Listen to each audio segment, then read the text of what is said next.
Hello students, my self Vipin Verma. बहुत बहुत स्वागत है आप सभी का मेरे यूट्यूब चैनल विंग्स एकेडमी पे। मेरे बच्चों, डिफरेंशिएशन भी हो गया, इंटीग्रेशन भी हो गया। नाउ आज का सेशन चैप्टर पे होगा ना। डिफरेंशिएशन को बहुत अच्छे तरीके से मैंने एग्जांपल्स के साथ आपको समझाया था, कुछ इंपॉर्टेंट ट्रिक्स बताई थी। इंटीग्रेशन में भी सब कुछ ऐसा ही चल रहा था। नाउ अब चैप्टर की बारी है मेरे बच्चों। चैप्टर्स के नंबर ऑफ लेक्चर्स बनेंगे, each and every topic cover करूंगा जैसे कि आपको बताया था मैंने। तो मेरे बच्चों, आज चैप्टर से बिल्कुल अगर हम बात करें तो उसका आज पहला लेक्चर है ना, जिसपे हम बहुत सारे बिल्कुल जीरो स्टार्ट करके आपको टॉप तक चैप्टर में लेकर चलेंगे। सो लेट्स स्टार्ट मेरे बच्चे। Motion in a straight line. मेरे बच्चे, जैसे कि नाम से इंडिकेट हो रहा है, दो नए वर्ड है, दो नाम है, एक तरीके से मोशन भी है और स्ट्रेट लाइन भी है। काफी कुछ क्लियर कर रहा है। मतलब पूरे चैप्टर में हमारा ऑब्जेक्ट एक स्ट्रेट लाइन में ट्रैवल कर रहा होगा, जिसको हम वन डायमेंशनल मोशन भी कहते हैं। इसके बारे में और डिटेल में बताऊंगा आज के लेक्चर में।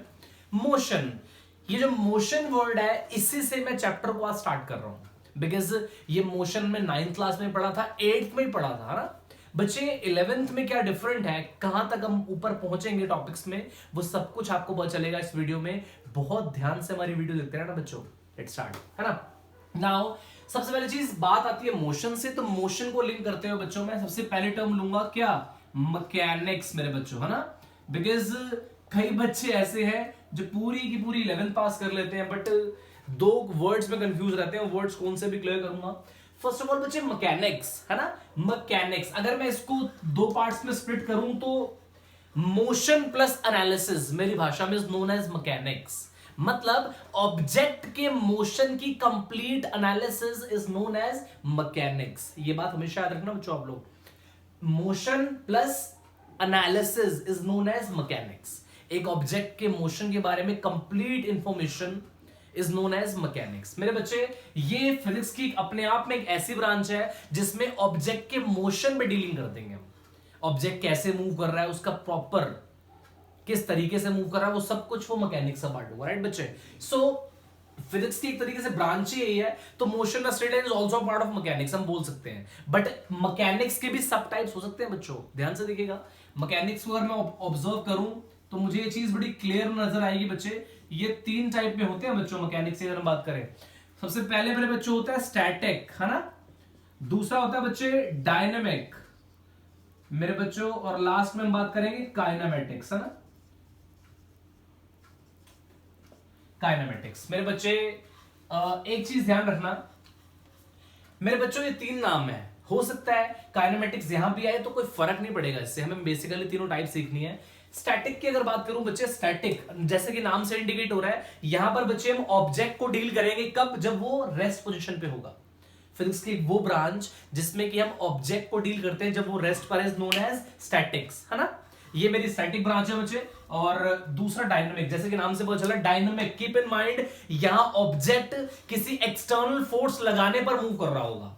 तो फिजिक्स की एक ऐसी ब्रांच जिसमें कि ऑब्जेक्ट एक्सटर्नल फोर्स की हेल्प से मूव होता है, तो उसके मोशन की complete analysis is known as dynamics मेरे बच्चे। तो ये क्या हो गया बच्चे मेरा डायनामिक्स। और एक बात ध्यान रखना, टाइम यहां बहुत इंपॉर्टेंट रोल प्ले करता है, ये बात दिमाग में आप लोग रखिएगा प्लीज, वेरी इंपॉर्टेंट बच्चे। काइनेमेटिक्स, है ना। काइनेमेटिक्स बेसिकली क्या है, फिजिक्स की एक ऐसी ब्रांच, जैसे कि नाम से इंडिकेट हो रहा है काइनेमेटिक्स, नाम से पता चल रहा है के फॉर काइनेमेटिक्स, मतलब बॉडी मूव कर रही है यहां पर, ये अंडरस्टूड है। तो बेसिकली फिजिक्स की वो ब्रांच जिसमें कि हम ऑब्जेक्ट के मोशन से डील करेंगे। बट एक चीज याद रखना बच्चे, काइनेमेटिक्स की 90% बच्चों को एग्जैक्ट डेफिनेशन नहीं पता होती। कोई कुछ बोलता है, कोई इन दोनों को मिक्स कर देता है। नो, मैकेनिक्स भी फिजिक्स की ब्रांच है जिसमें मोशन से डील करते हैं, काइनेमेटिक्स में भी वही ब्रांच है जो जिसमें कि हम मोशन डील करते हैं। बट दोनों में डिफरेंस ये है, in this case it's a branch of physics which deals with the motion of the object without knowing its actual cause। हमें यहां पर ऑब्जेक्ट के मोशन से मतलब है, ये मतलब नहीं है कि भैया तू किस वजह से मूव कर रहा है। That is a kinematics, keep in mind, है ना। और मैकेनिक्स में सब कुछ आपको पता होना चाहिए। तो मुझे उम्मीद है बच्चों ये तीनों चीजें आपके दिमाग में क्लिक कर गई होंगी, बिकॉज मैं चाहता हूं कि मेरे स्टूडेंट जो मेरे ये वीडियो देख रहा है बच्चा, उसको सबसे पहले चैप्टर तो ठीक है, ओके है, बट ये चीजें पता होनी चाहिए। बिकॉज एक तरीके से 11th का ही पूरा पार्ट बन जाता है हमारा बच्चे, तो आपको ये चीज पता होनी चाहिए। आई होप आपको मेरी ये वाली बात समझ में आ गई होगी। मैकेनिक्स, स्टैटिक्स, डायनामिक्स, काइनेमेटिक्स, है ना। ये चीज क्लियर होने के बाद हम बच्चे स्टार्ट कर रहे हैं one by one each and every term को इंट्रोड्यूस करना बच्चे। सो आगे ध्यान से देखिए बच्चों, फटाफट से हम मेनली क्या करने जा रहे हैं आप लोगों के लिए। नाउ मेरे बच्चों, सबसे पहली टर्म अगर मैं बात करूं, दैट इज व्हाट, रेस्ट, है ना। ऑब्वियसली बच्चे, रेस्ट क्या होता है? अगर कोई ऑब्जेक्ट, रेस्ट और मोशन, ये दो नाम बच्चे थोड़े से आपस में रिलेटिव बन जाते हैं। रिलेटिव कैसे बनते हैं थोड़ी देर आपको एक्सप्लेन करूंगा, बहुत अच्छा एग्जांपल देकर समझाऊंगा। रेस्ट, फर्स्ट ऑफ ऑल बच्चे, फिजिक्स कब कहती है कि कोई ऑब्जेक्ट रेस्ट पे है? जब वो ऑब्जेक्ट अपनी पोजीशन अपने आसपास सराउंडिंग के कंपेयर में चेंज ना कर रहा हो तो वो रेस्ट पर। एग्जांपल के तौर पे मैं आपसे डायरेक्टली बात कर रहा हूं तो मैं रेस्ट पे हूं। व्हाई? बिकॉज मैं अपनी पोजीशन सराउंडिंग के कंपेयर में चेंज नहीं कर रहा हूं तो मैं रेस्ट पर हूं। सिंपल सी भाषा में, कोई और नई बात नहीं है इसमें। रेस्ट बेसिकली क्या है? मैं मूव नहीं कर रहा, ये इनकम्प्लीट स्टेटमेंट है। रेस्ट का मतलब होता है अगर कोई ऑब्जेक्ट अपनी पोजीशन सराउंडिंग के कंपेयर में चेंज नहीं कर रहा तो वो रेस्ट पर है। ठीक है बच्चे। नाउ अगली टर्म की बात करता हूं बच्चे, दैट इज व्हाट, मोशन। जब बात मोशन की आती है तो अल्टीमेटली आप देख सकते हैं बच्चे, सबसे इंपॉर्टेंट पार्ट यही है, इसी में तो पढ़ना है पूरे चैप्टर में आपको। मोशन सेम बिल्कुल रेस्ट का उल्टा। मतलब अगर मोशन का मतलब क्या है? अगर कोई ऑब्जेक्ट अपनी पोजीशन सराउंडिंग के कंपेयर में बार बार चेंज कर रहा है तो उसका मतलब ऑब्जेक्ट मोशन में है। ऑब्जेक्ट किसमें? मोशन में है। ये तो बात हुई रेस्ट और मोशन की। अब ये रिलेटिव कैसे बोला मैंने वो आपको समझाता हूं बच्चों। आप अगर एनसीईआरटी में देखेंगे तो एक एब्सोल्यूट मोशन नाम की चीज एग्जिस्ट करती है ना। बट अकॉर्डिंग, अगर मैं वैसे बात करूं जनरली, तो एब्सोल्यूट नाम की कोई चीज एग्जिस्ट नहीं करती। ये मैं नहीं कहता, आपके साइंस के, खासकर फिजिक्स के सबसे बड़े genius, that is Albert Einstein. हर बच्चे ने नाम सुना होगा उसका बच्चों। जी माने जीनियस, ये वर्ड सिर्फ आइंस्टाइन के लिए यूज करते हैं, आप ये बात जानते हैं। उन्होंने एक बात बोली थी, समझना बच्चों। उन्होंने कहा था जी, एब्सोल्यूट नाम की चीज को एग्जिस्ट नहीं करती। उन्होंने कहा था इस पूरे ब्रह्मांड में, इस पूरे यूनिवर्स में जितनी भी चीजें हैं, they are all relative to each other. वो आपस में सबके सब रिलेटिव है। Let us suppose a very very important example जिसमें ये दोनों छुपे होंगे बच्चे, रेस्ट और मोशन। लेट अस सपोज दो स्टेटमेंट दूंगा बच्चे में, ध्यान समझना। एक एब्सोल्यूट स्टेटमेंट होगी और एक होगी रिलेटिव स्टेटमेंट। आप लोग खुद जज करना कि कौन सी स्टेटमेंट करेक्ट बोल रहे हैं सर।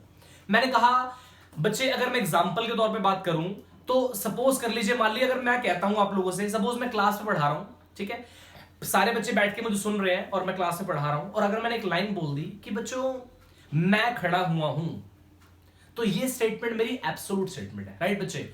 अब मेरी दूसरी स्टेटमेंट सुनिए, मैं आप लोगों के कंपेयर में खड़ा हुआ हूं, तो आप लोग अब जज करिए कौन सी स्टेटमेंट करेक्ट है। एग्जैक्टली सेकंड वाली।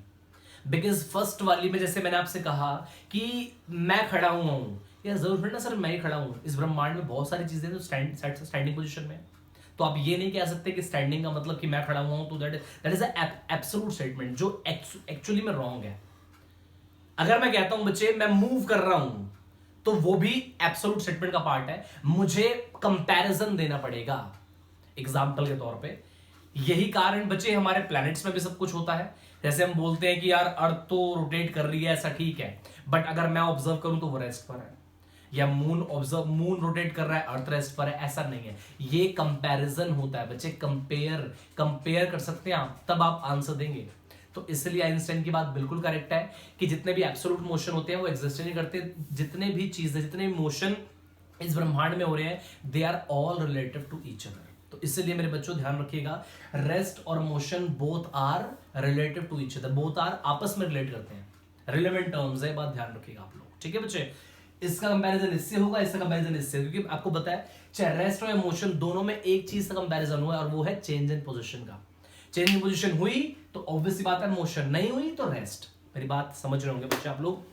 बात मोशन की हो रही है तो कोई बात नहीं, ठीक है। मोशन बच्चे अगर मैं बात करूं, वैसे डेली लाइफ में बहुत सारे टाइप के हो सकते हैं, तो बच्चे वन बाय वन हम मोशन की एनालिसिस करते हैं। तो फटाफट से देखिए बच्चे, सबसे पहले चीज जो इसमें मोशन की बात करेंगे वो कौन सा होगा? रेक्टिलिनियर मोशन बच्चे।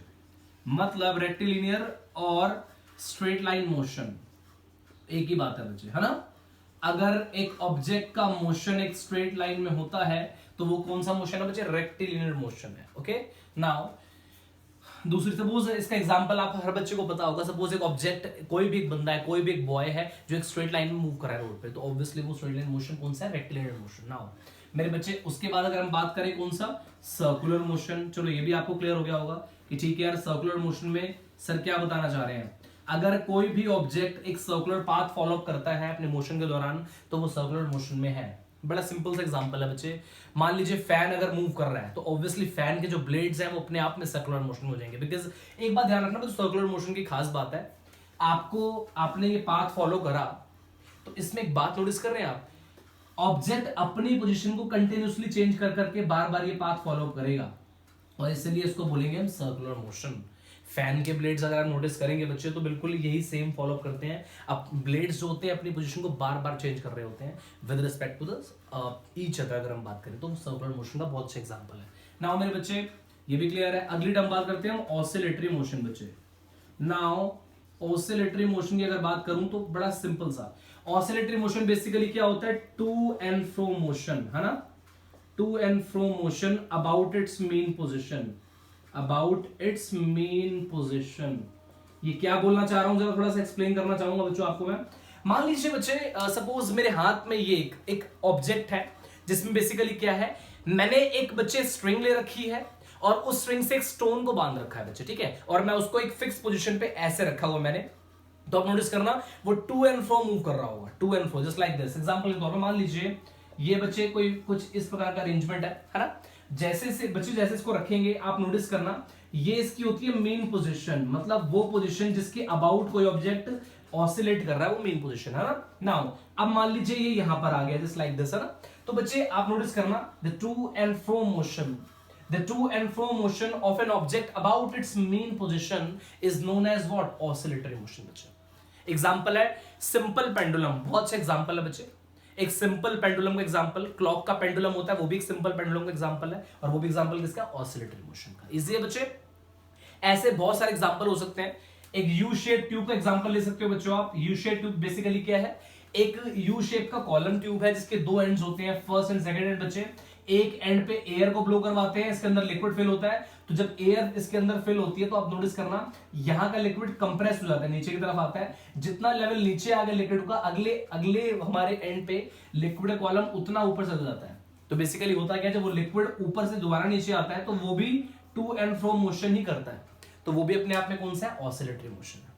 मुझे उम्मीद है बच्चे आपको ये सारे एग्जांपल्स बहुत अच्छे से समझ में आ रहे होंगे, है ना। नाउ ये बात ऑसिलेटरी मोशन की होगी, चलो ओके, कोई दिक्कत नहीं है मेरे बच्चों। नेक्स्ट उसके बाद हम आगे बात कर रहे हैं, दैट इज अब अगला मतलब कौन सा मोशन है बच्चों, one dimensional motion. One dimensional motion मेरे बच्चे कहने का मतलब जिसको हम 1D मोशन भी बोलते हैं।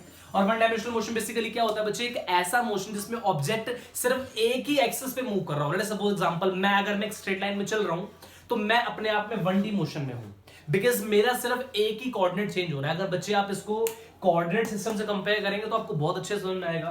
बच्चे आप अगर नोटिस कर रहे हैं ये एक्स एक्सिस है, वाई एक्सिस है, ऑब्जेक्ट अगर सिर्फ और सिर्फ एक ही एक्सिस में चल रहा हो, एक टाइम पर एक ही एक्सिस में मूव कर रहा हो, या तो एक्स में या तो वाई में, तो अगर एक ऑब्जेक्ट अगर मूव कर रहा है एक ही डायरेक्शन में तो अपने आप में वन डायमेंशनल मोशन कहलाएगा, कोई दिक्कत नहीं है इसमें मेरे बच्चों। चलो ये भी क्लियर है, ठीक है। नाउ आगे बात करता हूं बच्चों आप लोगों से मैं।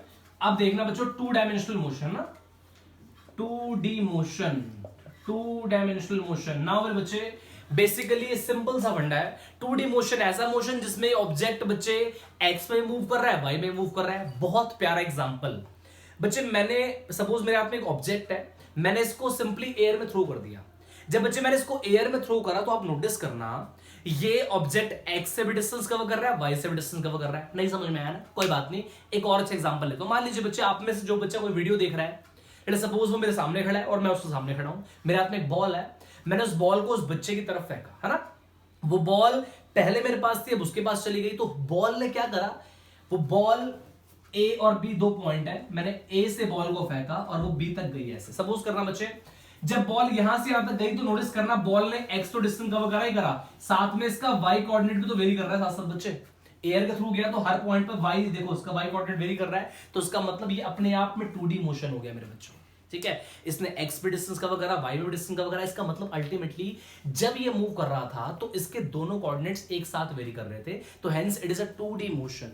और मेरे बच्चों आपको बताना चाहूंगा अगला चैप्टर है बहुत इंपॉर्टेंट पॉइंट, इसी को हम प्रोजेक्टाइल मोशन भी बोलते हैं, पैराबोलिक शेप भी इसी को बोलते हैं। क्या बोलते हैं, पैराबोलिक शेप। उम्मीद है आपको बात समझ में आ जाएगी, है ना। इसमें बहुत डिटेल में बात करूंगा बच्चों, बहुत कुछ है मेरे पास बताने के लिए, आपको मजा आ जाएगा उसमें। आपको 2D मोशन भी क्लियर हो गया बच्चों। नेक्स्ट 3D मोशन की बात करता हूं आप लोगों से मेरे बच्चों। 3D मोशन, ओके, सिंपल सा फंडा, अगर एक साथ भैया तीनों चीजें वेरी कर रही हैं तो 3D मोशन है। सर एग्जांपल दो उसके, है ना। एग्जांपल, बड़ा अच्छा एग्जांपल देखिए, मान लीजिए बच्चे बटरफ्लाई, है ना, बटरफ्लाई बच्चों मूव कर रही है एयर में, तो अपने आप में 3D मोशन है, बिकॉज एक्स भी वेरी कर रहा है, वाई वेरी कर रहा है, जेड भी वेरी कर रहा है एट द सेम टाइम। दूसरा एग्जांपल देखो बच्चों, वाटर के मॉलिक्यूल्स होते हैं, जो वाटर मॉलिक्यूल्स होते हैं बच्चे, जब भी ऑसिलेट करते हैं तो वो अपने आप में 3D मोशन में हो जाते हैं, उनका मोशन ही आपस में 3D मोशन हो जाता है। तो ये भी बच्चों एक तरीके से बहुत अच्छा 3D का एग्जांपल है। मुझे उम्मीद है आपको ये सारी चीजें मोशन में बहुत अच्छे से क्लियर हो गई होंगी। रेस्ट क्लियर हो गया, मोशन क्लियर हो गया, उसके टाइप सारे क्लियर हो गए बच्चे। नेक्स्ट मैं आगे बढ़ता हूं, उसमें बहुत ध्यान से देखना बच्चों, और आगे डिटेल में देखते हैं हम लोग। चलिए, तो सब कुछ आई होप क्लियर हो गया होगा बच्चों। इंट्रोडक्टरी वीडियो बन रही है, तो मुझे उम्मीद है आपको हर एक टर्म अच्छे से पता होनी चाहिए मेरे बच्चों। आगे डिटेल में पूरी बात करूंगा इनसे, है ना। नाउ मेरे बच्चों अगली टर्म देखते हैं हम, दैट इज व्हाट मेरे बच्चों, पॉइंट ऑब्जेक्ट, है ना। अच्छा, ये क्या है जी, पॉइंट ऑब्जेक्ट क्या है? जो दिखने पॉइंट साइज का हो, ये एक इनकम्प्लीट इंफॉर्मेशन है। पॉइंट ऑब्जेक्ट इज व्हाट, ये तो ठीक है पॉइंट साइज का हो, बट पॉइंट ऑब्जेक्ट का एक्चुअल मतलब क्या होता है? किसी भी ऑब्जेक्ट को मैं पॉइंट ऑब्जेक्ट कब कहूंगा? जब उसका खुद का साइज उसके द्वारा तय की गई दूरी के कंपेयर में ना के बराबर हो, नेग्लिजिबल हो, तो वो पॉइंट साइज ऑब्जेक्ट कहलाता है। नहीं समझ में आया? एक ऐसा ऑब्जेक्ट, मान लीजिए एक ऑब्जेक्ट है जिसका साइज नेग्लिजिबल है as compare to the distance covered by it, है ना, तो उस सिचुएशन में जो वो ऑब्जेक्ट है वो अपने आप में क्या होगा? पॉइंट ऑब्जेक्ट होगा मेरे बच्चों। क्या होगा? Point object. एग्जांपल के तौर पे मैं आपको बड़ा साइंटिफिक एग्जांपल देता हूं, मजा आ जाएगा आपको बच्चे। बच्चों, जब अर्थ सन के अराउंड रिवॉल्व करती है ना, जब अर्थ सन के अराउंड रिवॉल्व करती है, तो वो एक तरीके से सन के लिए पॉइंट ऑब्जेक्ट ही है। इसलिए नहीं कि वो बहुत छोटी है, बल्कि इसलिए कि सन की अर्थ का खुद का साइज उसके द्वारा तय की गई दूरी, बिकॉज सन का वो चक्कर लगा रही है। सन का साइज आप सब जानते हैं, अर्थ कंपेयर में कई लाखों गुना ज्यादा है। तो नोटिस करना बच्चों, अर्थ को अपने साइज के कंपेयर में लाखों गुना डिस्टेंस ज्यादा ट्रैवल करना है, तो एक तरीके से अर्थ क्या हो गई? सन के लिए पॉइंट ऑब्जेक्ट हो गई उस सिचुएशन में। तो पॉइंट ऑब्जेक्ट का मतलब क्या बताया मैंने? एक ऐसा ऑब्जेक्ट जिसका खुद का साइज उसने जो डिस्टेंस कवर करा है उसके कंपेयर में अगर नेग्लिजिबल है, तो वो ऑब्जेक्ट पॉइंट ऑब्जेक्ट कहलाएगा। मुझे उम्मीद है बहुत अच्छे से आपको मेरी बात समझ में आ गई होगी ना। ये तो पॉइंट ऑब्जेक्ट की सारी बात कर ली बच्चे, है ना, मैंने ये भी क्लियर हो गया। नाउ आगे बढ़ते हैं बच्चे। अब देखिए फटाफट से अगली टर्म बच्चे, डिस्टेंस, है ना। डिस्टेंस, जिसको मेरे बच्चों पाथ लेंथ भी बोलेंगे, ये बात ध्यान रखिएगा। डिस्टेंस एंड डिस्प्लेसमेंट मेरे बच्चे, प्लीज ये ध्यान से देखिएगा, डिस्टेंस एंड डिस्प्लेसमेंट। चलिए, बचपन में बढ़ा दिया होगा आपको, जो लॉन्गेस्ट पाथ डिस्टेंस है, शॉर्टेस्ट पाथ डिस्प्लेसमेंट है, ठीक है। पहले शुरुआत इससे करूंगा। डिस्टेंस बेसिकली है क्या? डिस्टेंस बच्चे एक तरीके से सबसे लंबी दूरी जो तय की है एक ऑब्जेक्ट ने, लंबा पाथ जो उसने कवर करा है, वो डिस्टेंस कहलाएगा। एग्जांपल के तौर पे मैं आपको साइंटिफिक एग्जांपल देता हूं बच्चे। मान लीजिए आप किसी इंस्टीट्यूट में पढ़ने जा रहे हैं, है ना, और आपके घर से उस इंस्टीट्यूट जाने के दो रास्ते हैं, एक बाय मेन रोड और एक गलियों के थ्रू। आपको सबको पता है, जब गलियों से हम कहीं जाते हैं तो रास्ता थोड़ा छोटा हो जाता है ना। अब अगर हम स्ट्रेट जाएंगे बाय रोड तो थोड़ा सा लंबा बात हो जाता है। तो अगर आप अपने घर से सेंटर में बाय मेन रोड जाते हैं, जो लंबा पाथ है, तो इसका मतलब आपने क्या कवर करा? डिस्टेंस कवर करा। बट मेरे बच्चे, अगर आप गलियों के थ्रू जाते हैं तो पाथ थोड़ा शॉर्ट हो गया, तो उसको क्या बोलते हैं? डिस्प्लेसमेंट। क्या बोलते हैं बच्चों? Displacement. That is what? The shortest path covered by an object, that is known as displacement. मुझे उम्मीद है ये बात भी आपको मेरी बहुत अच्छे से समझ में आ गई होगी। तो डिस्टेंस भी क्लियर है, डिस्प्लेसमेंट भी क्लियर है। हाँ, बहुत सारे टीचर एग्जांपल देते हैं कि सर मान लीजिए कोई दो पॉइंट ले लो, ए और बी, उससे नंबर ऑफ पाथ बन सकते हैं। स्ट्रेट चला गया तो छोटा पाथ हो गया, तो वो डिस्प्लेसमेंट हो गया। बाकी इतने लंबे पाथ है, वो डिस्टेंस हो गया। वो ठीक है, बट प्रैक्टिकल एग्जांपल, प्रैक्टिकलिटी में थोड़ा बच्चों बिलीव करिए, थोड़ा फिजिकल एग्जांपल पे फोकस करिए, वो बहुत इंपॉर्टेंट रहेंगे आप लोगों के लिए। थ्योरेटिकल बात तो होती रहती है। तो मुझे उम्मीद है बच्चे, जितने भी एग्जांपल आप लोगों को दे रहा हूँ सारे प्रैक्टिकल डेली लाइफ से लिंक है, और आपको पढ़ाई ही इसी तरीके से करनी है कि जो कुछ भी पढ़ो बच्चे, वो सब प्रैक्टिकल लाइफ से लिंक करो। अच्छा, ऐसा हो रहा है क्या? और मैं आपसे प्रॉमिस करता हूँ बच्चे, ईच एंड एवरी टॉपिक, चाहे 11th का हो, 12th का हो, नीट का हो, मेंस का हो, जो मैं पढ़ाऊंगा आपको, वो आपको डेली लाइफ से लिंक करके जरूर पढ़ाऊंगा। ये प्रॉमिस है मेरा आपसे, ताकि आपको कभी ये फील ना हो कि यार फिजिक्स बोरिंग सब्जेक्ट है। ठीक है नहीं मेरे बच्चों, चलो ये भी क्लियर होगा, डिस्टेंस भी कवर है, डिस्प्लेसमेंट भी कवर है। एक टर्म और आती है बच्चे, पोजीशन, है ना। मेरे बच्चों बेसिकली पोजीशन को अगर मैं वैसे देखूं तो पोजीशन को एक तरीके से हम ये बोल सकते हैं change in displacement. Position is change in displacement. एक ऑब्जेक्ट है, उसकी डिफरेंट डिफरेंट टाइम पे डिफरेंट डिफरेंट डिस्प्लेसमेंट्स है, तो अगर उसके एग्जैक्ट पोजीशन निकालनी हो तो हम क्या कर सकते हैं, basically change in displacement, change in displacement, that is a position. मैं मान लेता हूं x2 minus x1, x1 initial displacement है इनिशियल टाइम पे, x2 फाइनल डिस्प्लेसमेंट है फाइनल टाइम पे, तो इन दोनों का जो डिफरेंस होगा we call the term delta x। आपको पता है ना बच्चों, फिजिक्स में डेल्टा एक्चुअली चेंज को शो करता है ना। तो एक तरीके से बच्चे ये क्या है हमारा पोजीशन निकालने का सिंपल तरीका भी है। क्वेश्चन भी कराऊंगा आपको बच्चों, जहां आपको ये चीज दिखाऊंगा कि देखो पोजीशन कैसे निकलती है, मजा आ जाएगा उसको शुरू करने में जब वो टॉपिक हम करेंगे। नाउ ये पोजीशन वाली बात भी सारी कवर हो गई बच्चों, है ना। तो हमने बच्चों सारी थ्योरेटिकल बातें इसमें अच्छे से जान ली कि यार इसमें एक्चुअली में क्या क्या हो रहा है, हम क्या क्या फील कर रहे हैं, क्या क्या पढ़ रहे हैं। मुझे उम्मीद है बच्चों आपको ये सारी इंफॉर्मेशन जो बेसिक मैंने दी है विद एग्जांपल्स आपको बहुत अच्छी लगी होगी। अगले लेक्चर में बच्चों अपने में आपको बहुत और फर्दर आगे इंपॉर्टेंट काम करके दिखाऊंगा, और उसमें बच्चे कुछ डेरिवेशन भी हम स्टार्ट करेंगे चैप्टर की, और बहुत इंपॉर्टेंट लेक्चर होगा, वो मिस मत करना। इस लेक्चर को जरूर देखना, अच्छे से देखना, ताकि अगले लेक्चर को जब आप देखो तो आपको पूरी पिक्चर ही क्लियर हो। नेक्स्ट लेक्चर आप लोगों से मिलता हूं। थैंक यू सो मच बच्चों।